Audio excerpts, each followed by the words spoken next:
এবার আধুনিক বিজ্ঞান মাথা নত করলো আল কোরআনের সততার কাছে। পবিত্র আল কোরআন কেন এবং কিসের উদ্দেশ্যে সৃষ্টি করা হয়েছে তারই যেন এক চাঞ্চল্যকর তথ্য দিচ্ছে আধুনিক বিজ্ঞান। বিজ্ঞানীদের দেওয়া তথ্যে এমনই 10টি সূরা উঠে আসছে যেগুলো প্রত্যেকটি মানুষের জন্য উপকারী। এই সূরাগুলো পড়লে পরিবর্তন দেখা যাচ্ছে হিউম্যান বডি স্ট্রাকচারে, যা দেখে রীতিমতো অবাক হয়ে গেছেন গবেষকরা। বিজ্ঞানীরা বলছেন যদি কোনো ব্যক্তি হোক মুসলিম বা অমুসলিম, যারা এই 10টি সূরা প্রতিনিয়ত পাঠ করে তাদের মধ্য থেকে দুশ্চিন্তা নামক শব্দটি মুছে যায়, তাদের রক্তচাপ শিথিল থাকে এবং নিজের মধ্যে খারাপ মনোভাব আসা সম্পূর্ণরূপে বন্ধ হয়ে যায়। এই 10টি সূরা প্রত্যেকটি মুসলিমের জানাও একান্ত প্রয়োজন। এই সূরা 10টির মধ্যে বেশিরভাগ সূরাই বেশিরভাগ মুসলিমের মুখস্থ থাকলেও এর বৈজ্ঞানিক বৈশিষ্ট্য সকলেরই অজানা। তাই ভিডিওটি সকল মুসলিম ভাই ও বোনদের মধ্যে শেয়ার করে তাদেরকেও আধুনিক বিজ্ঞানের দেওয়া এই চাঞ্চল্যকর তথ্যগুলো জানার সুযোগ করে দিন এবং ভিডিওটিতে আলোচনা করা এই সূরাগুলোর মধ্যে কয়টি সূরা আপনার মুখস্থ আছে অবশ্যই কমেন্ট করে জানাবেন। তো চলুন ভিডিওটি শুরু করা যাক। প্রিয় দর্শক, সম্প্রতি একটি বৈজ্ঞানিক গবেষণায় উঠে এসেছে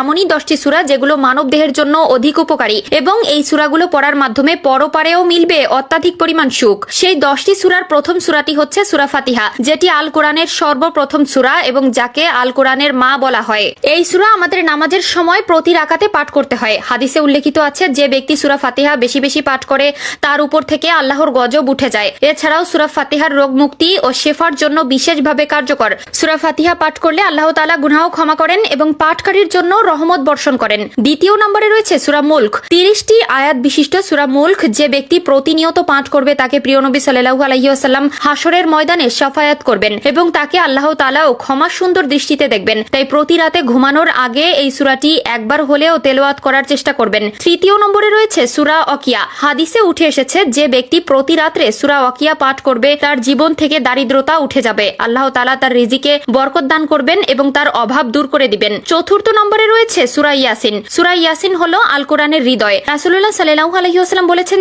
যে ব্যক্তি প্রতিনিয়ত সূরা ইয়াসিন পাঠ করবে তার পেছনের সকল গুনাহ মাফ করে দেওয়া হবে, তার দিনটি বরকতময় করে দেওয়া হবে এবং তার কাজও সহজ করে দেওয়া হবে। পঞ্চম নম্বরে রয়েছে সূরা কাউসার। যে ব্যক্তি প্রতিনিয়ত এই সূরাটি পাঠ করবে তার অন্তরে শান্তি আসবে এবং মানসিক কষ্ট দূর হয়ে যাবে এবং আল্লাহর রহমতের ফেরেশতারা তাকে শত্রুদের থেকে হেফাজত করবে। 6 নম্বরে রয়েছে সূরা কাফিরুন। যে ব্যক্তি সূরা কাফিরুন বেশি পাঠ করবে মৃত্যুর সময় সেই ব্যক্তি আযাব থেকে রক্ষা পাবে। 7 নম্বরে রয়েছে সূরা ইখলাসের কথা। যে ব্যক্তি এই সূরা বেশি বেশি পাঠ করবে সেই ব্যক্তি মুনাফিকি থেকে রক্ষা পাবে। হাদিসে বলা হয়েছে যদি কোনো ব্যক্তি 3 বার সূরা ইখলাস আল্লাহর প্রতি বিশ্বাস এনে পাঠ করে তবে তাকে 1 খতম কোরআন পড়ার সওয়াব দান করা হবে। 8 নম্বরে রয়েছে সূরা ফালাকের কথা। কোনো ব্যক্তি যদি এই সূরা বেশি বেশি পাঠ করে সে হিংসুকের হিংসা থেকে রক্ষা পাবে। 9 নম্বরে যে সূরাটির কথা বলা হয়েছে সেটি হলো সূরা নাস। এই সূরা যে বেশি বেশি পাঠ করবে সে সকল রকমের ঈমান নষ্টকারী এবং শয়তানের ধোঁকা থেকে রক্ষা পাবে এবং তার ঈমান মজবুত হবে।